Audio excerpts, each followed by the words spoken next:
Greetings and welcome to my Scrapper leveling guide. In this video I'll be going over what skills to choose, what the purpose of them is, as well as the benefits they provide to your character. So let's just jump right into it. Firstly, a very quick overview over all the skills at each level, and then later in the video there's going to be more detailed explanation if you want to stick around for that. So at level 11, 4 points into Charging Blow. At level 12, 4 points into Advent of Dragon. Both of these skills have the same tripod, and essentially these two skills will be your main tools to travel around the world whenever you're not on a mount. At level 13, 4 points into Roundup Sweep. At 14, 4 points into Judgment and Death Rattle. Death Rattle being one of your biggest single target DPS skills, as well as it can also be used for small packs. At 15, more points into Death Rattle. At level 16, Scrapper unlocks one of her strongest AoE clearing abilities, which is Earthquake Chain. Because of this, we want to reset our entire skill tree that we had so far, and then reallocate the points according to the picture here, which is 4 points in Charging Blow, 7 levels into Earthquake Chain, and 4 points into Death Rattle. Then at 17, we bring back Advent of Dragon Mobility. At 18, this is going to be a reoccurring thing. While leveling, we will take out points out of Charging Blow and Advent Dragon to push higher damaging skills to higher levels to help us level quicker. So at 18 here we bring Death Rattle to level 7, removing both the movement skills. And then at 19 we bring back Charging Blow.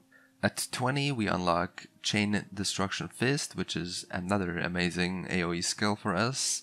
So we reshuffle the points again, removing, putting Death Rattle down to 4, and putting our new skill Chain Destruction Fist to level 7. Alright, levels 21 to 30. Not a lot of new skills will be coming in, so things are becoming easier to follow. 21, we bring back Advent of Dragon. 22, 23, both increase the level of Earthquake Chain.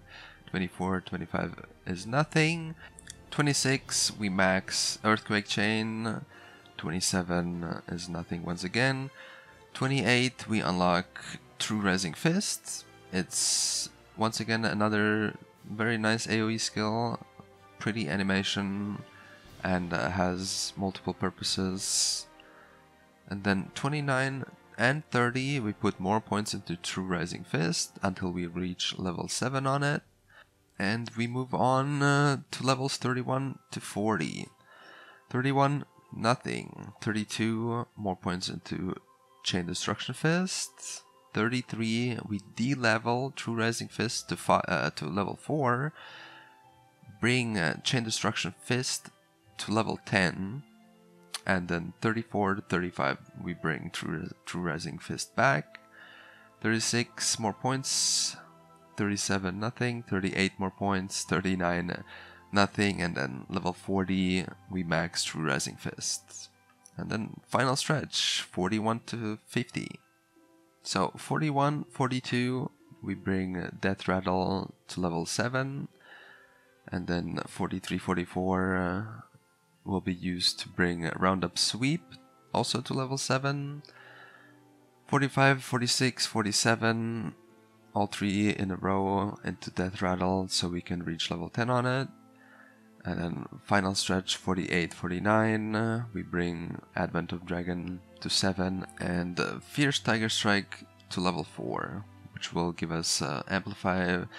Pretty meaningless at this point, but might as well, right? And then once you're finally at 50, you can look up a Chaos and a Guardian build, which I will be covering in 2 different videos. So look out for those if you want to know more about how to build a Scrapper for these contents. Also, just to quickly touch on your allocated skills, before level 28 you should have these 8 skills on your bar. And after level 28, these would be your ideal skills. Only difference here being Judgment being swapped out for True Rising Fist, and that's pretty much it. Alright, welcome to the skill overview. I'll be going over all the skills that we just saw in a little bit more detail. Charging Blow. This is your movement, engage, and disengage skill. It inflicts multiple hits, so it's amazing for destroying objects that require that. It has a destruction property, great against bosses that need part destruction, a 10% self-damage buff with a ready attack tripod, or a 3 meter extra dash range with excellent mobility. Advent of Dragon. This skill mostly just provides you with movement, engage, or disengage capabilities. It does have a high stagger property, so it's easy to impair bosses, for example. And later in the game it does acceptable damage as well.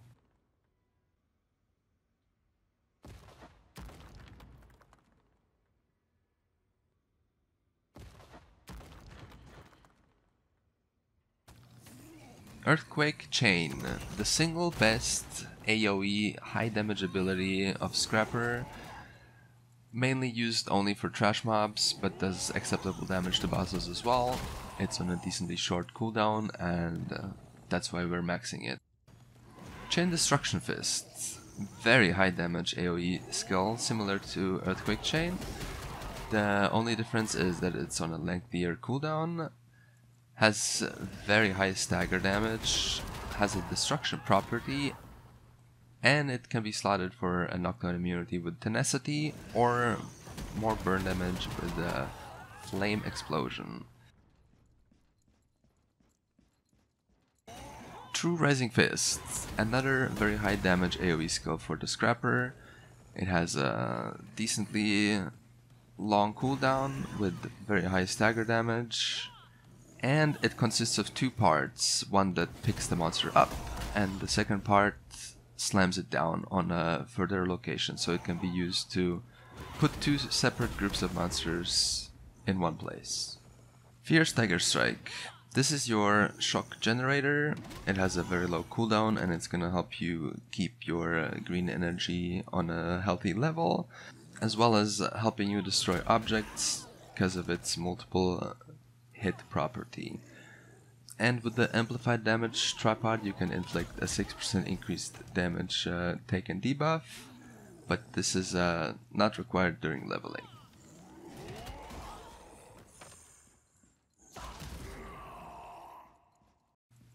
Judgment, very similar skill to Fierce Tiger Strike, basically the same function, but instead of generating shock energy it generates Ki, which is your yellow bar, and it also has a destruction property.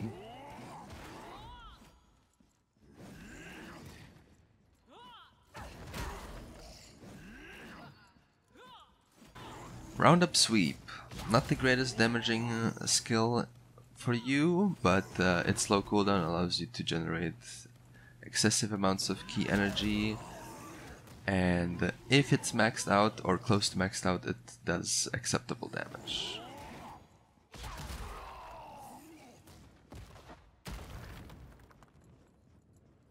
Finally, we have Death Rattle, an extremely high damage single target skill. It has a lot of destruction, a lot of stagger damage, and the damage output depends solely on how much green energy you have accumulated, so you want to make sure that you use it whenever you're at the highest point. Ideally 76% or higher for maximum damage output. Additionally, the low range of the skill makes it hard to land. Thanks for watching, and if you have any additional questions, feel free to drop by my stream on Twitch or in the comments down below. See ya!